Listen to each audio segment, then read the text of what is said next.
समाधि जिसमें फूल भी चढ़ा दूं।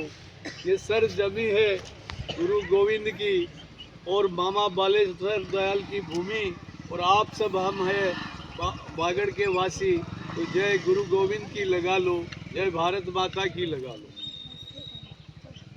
आज 84 उपचुनाव के इस सभा में हमारे बीच में परम सम्मानीय पूर्व सांसद और अखिल भारतीय कांग्रेस कमेटी के सचिव पूर्व परम सम्मानीय ताराचंद जी भगोड़ा साहब, हमारे बीच में पूर्व विधायक शंकरलाल जी आहारी साहब, हमारे बीच में हमारी उर्मिला जी बागड़िया मैडम, हमारे अध्यक्ष जी, तमाम नेतागण, विनोद भाई, और विशेष करके जो आपके बीच में हम राहुल गांधी जी ने,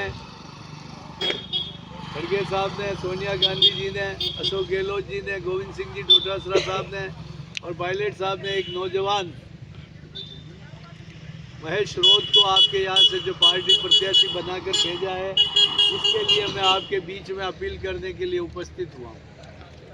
आप सबको मालूम है एक देश की आज़ादी के पहले कैसे वेट वेगार कराई जाती थी, कैसे हमारा जीवन होता था, और वो कांग्रेस पार्टी ने आज़ादी के बाद आपको बराबर का अधिकार दिया। एक राजा जो राजमहल में पैदा होता उसको भी वोट का एक अधिकार और आपको भी एक वोट का अधिकार। उसके बाद आदिवासी समाज के उत्थान के लिए अनेकों योजना बनाई, और आज आदिवासियों के घरों में जो खुशहाली है वो सारी कांग्रेस पार्टी की देन है और उनकी सोच है।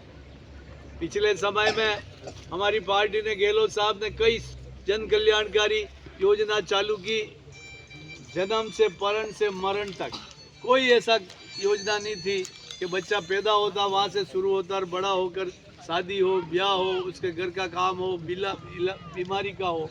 और जब एक काम उन्होंने और चालू किया कि बहुत से, जब मैं मंत्री था, रेलवे स्टेशन पे हरी झंडी दिखाने के लिए मुझे बुलाया था, तो वहाँ पर ऐसे ही बुजुर्ग लोग यात्रा में जा रहे थे, तीर्थ यात्रा में, तो मैंने उनको डिब्बे में बिठाने जा रहा था, तो मैंने देखा एक बुजुर्ग दंपति के आंखों में आंसू थे। मैंने सोचा ये इतनी दूर इस उम्र में जा रहे हैं तो इस वजह से ये व्याकुल होंगे। मैंने उनका सामान रख के डिब्बे में फिर पूछा, मैंने कहा आज बहूजी, जिया जी, जीजा, आपके आंखों में आंसू क्यों? तो उन्होंने क्या कहा कि बेटे आंसू इस बात के हैं कि हमारे 4 बेटे हैं और चारों बेटे अच्छे संपन्न हैं, पक्के मकान है, गाड़ी है, घोड़े है, पोते पोती सब है, लेकिन हमारी उम्र में आज दिन तक हमको कहीं पर तीर्थ यात्रा पर हमारे बेटों ने, औलाद ने नहीं भेजा। लेकिन अशोक गहलोत जैसा श्रवण बेटा राजस्थान में मुख्यमंत्री बना, जो हमारा जन्म सुधार दिया और हमको यात्रा पे भेजा, इसलिए खुशी के आंसू, ये खुशी के आंसू है। तो मुझे देख के बड़ा दंग हुआ कि ऐसे लोग जिनके पैसा होने के बावजूद भी अपनी माता पिता को नहीं भेज रहे थे, उनकी भी यात्रा अशोक गहलोत ने कराई। मतलब कोई काम ऐसा बाकी नहीं रखा। अमीर का आदमी हॉस्पिटल में 25 लाख का जो प्राइवेट बड़े हॉस्पिटल में भर्ती होता, वहीं गरीब आदमी भी उसी हॉस्पिटल में एक ही वार्ड में भर्ती होते थे, ऐसा बराबर का अधिकार दिया। लेकिन दुर्भाग्य की बात है, लोगों ने दिखावे में आके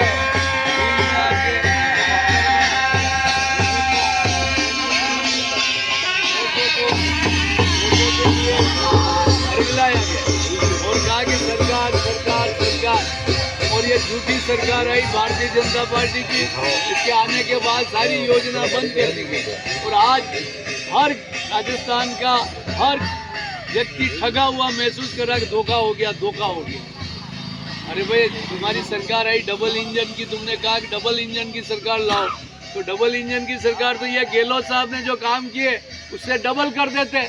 डबल इंजन, इसीलिए तो लोगों ने वोट दिए कि गहलोत साहब ने 25 लाख किया तो 50 लाख करो। उन्होंने यात्रा में एक बार भेज रहे, तुम 4 बार भेजो, डबल करके बताते तो डबल इंजन की सरकार जो मिलता हुआ अशोक गहलोत साहब की सरकार का वो भी छीन ले, तो ये डबल इंजन की सरकार क्या काम की, ये आपको विचार करना पड़ेगा। और दूसरी रही पार्टी जो आपके यहाँ पर अभी पैदा हुई है, इस पार्टी के लोग नारे लगाते जय जोहार, जय ये वो। अरे ये जय जोहार झारखंड का नारा है, ये मेवाड़ वागड़ है, यहाँ तो जय गुरुदेव का नारा चलता है, जय मेवाड़ वागड़ का चलता है, और जय राणा पुंजा का चलता है, जय राणा प्रताप का चलता है। ये आयातित नारा बाहर से लाया हुआ, ये अपने यहाँ लोगों को थोप रहे। अरे अपनी धरती पे अच्छे अच्छे नारे हुए, मानगढ़ धाम पे इतने लोग आदिवासी शहीद हुए, जय गुरुदेव का नारा वहाँ निकला।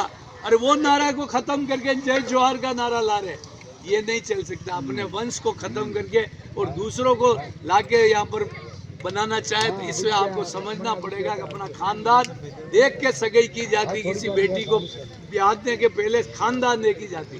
तो आपको खानदान देखना है कि वो खानदान की पार्टी का आदमी जो महेश रोज, जिसकी पार्टी ने देश आज़ादी दिलाई, जिसने आदिवासियों को अधिकार दिया सरपंच से लगा के सांसद बनने का, वो आदिवासियों को बराबर का हक दिया, वो सारे काम कांग्रेस पार्टी ने किया। भारतीय जनता पार्टी के नेताओं ने कोई काम नहीं किया। हमारे महात्मा गांधी शहीद हो गए, इंदिरा जी शहीद हो गए, राजीव गांधी शहीद हो गए इस देश के लिए, एकता के लिए। इनके एक नेता का नाखून नहीं कटा।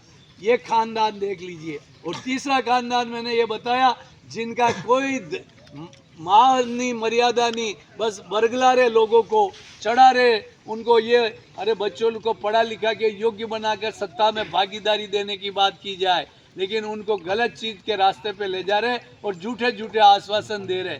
और पहले तो आपको सोचना चाहिए कि उन लोगों को आप वोट देंगे तो क्या वो विपक्ष में बैठने में भी उनके पास ताकत नहीं और सत्ता में बैठने की भी ताकत नहीं, तो वो आपका वोट बेकार जाएगा। उनके वोट का कोई मायने नहीं है। वोट की ताकत तो कांग्रेस पार्टी के पास है, राहुल गांधी जी के पास है।